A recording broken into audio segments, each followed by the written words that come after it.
Okay, hey Theo, great stuff as always. We'll talk to you soon. Thanks, mate. Theo Leggett joining us there. Hey, $50 billion bucks, $50 billion. That's how much. The head of SoftBank says that he will invest in US businesses after meeting, of course, President-elect Donald Trump. Here they are. This is Trump Tower, of course, in New York. Now, as if that bumper cash injection just wasn't enough, he also announced that the firm, SoftBank, will create 50,000 new jobs in America. The announcement saw shares in the Japanese tech firm jump more than 6% when the market opened earlier today. SoftBank, though, we know this, it's not adverse to splashing the cash. In July this year, the firm paid $32 billion to buy the UK tech firm Arm Holdings. Arm Holdings, if you've never heard of them, but you've got a phone, like a Samsung or an Apple, you can bet your bottom dollar their chip is in that phone. Hey, here's what Donald Trump had to say after meeting with Masayoshi Son, SoftBank's billionaire boss and founder. No, we don't have that. We don't have that. Good. I get more time with Stephanie. Stephanie Hare is an independent political risk analyst and joins us from our newsroom. Hey, Stephanie, good to see you. Let's start with this. This $50 billion. I mean, where does that money come from? Because I've been reading some reports suggesting that, look, this was money that was already earmarked to go into American investments.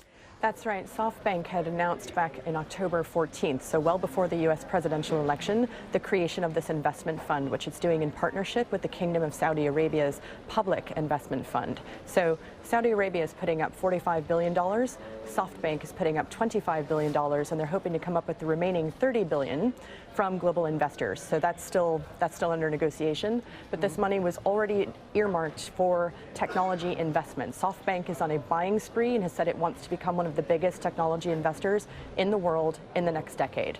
And SoftBank is known, of course, in the US because, I mean, correct me if I'm wrong, it brought the telephone company Sprint. That's right. Yep. In 2013, they bought Sprint, and that has since struggled, and SoftBank failed to realize its ambitions to have a merger between Sprint and T-Mobile that was blocked by the regulator under the Obama administration. SoftBank is hoping to have a more favorable regulatory climate under President-elect Donald Trump's administration coming in 2017. Hang on, because this sounds like, okay, so they ship out the SoftBank founder, the big boss. He says, hey, Mr. Trump, I'm going to invest $50 billion. That's kind of like what's the expression? Favoring curry, whatever you call it. Thank you, currying favour. Thanks, Luce. It could also be called win-win deal-making. So Donald Trump has promised to bring jobs and investment to the United States. SoftBank wants to invest in technology. It could be investing anywhere in the world. The United States is obviously a very lucrative and attractive environment for technology investment. So it is win-win in that sense. But yes, the optics of it are certainly interesting. They are, because, so, for example, then, could we be in a situation where Donald Trump comes out and publicly says positive things about one particular company, and we could see a positive reaction on the markets? Because, for example, yesterday he didn't say very nice things about Boeing. That share price dropped. Well, you raise a very interesting point that we are in uncharted territory here with a president-elect who uses Twitter to communicate directly with his Twitter followers, but also with the media and indeed world markets. And things move so fast on Twitter and in world markets that regulators would never be able to keep up with it. So this does raise a very interesting risk about the use of the president-elect's Twitter account, whether he leaves his own handle at Real Donald Trump and starts using the @POTUS handle to comment on potential mergers, on investment decisions, on trade.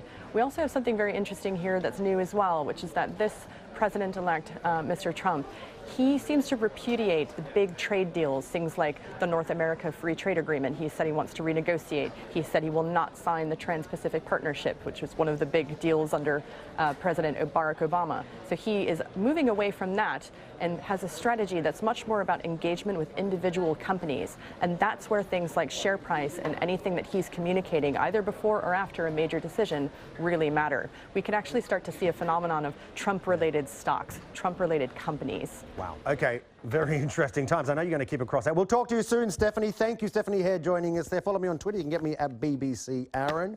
And I've got something to just add to your conversation with Stephanie, because I'm looking at the wires here that are reporting on an interview Donald Trump's giving right now, Aaron, to NBC, and he's commented on a few of those things. He says he uses Twitter because he wants to get his message out quickly, and it's the most effective way of doing that. But you'll be interested in this one. He says, we're going to work it out with Boeing. Well, yeah, he's got to work it out because he's not going to go to Airbus, is he, really? Let's be frank. We're going to work it out. That's coming from Donald Trump just in the last few minutes or so. Interesting, isn't it? Aaron, thanks so much.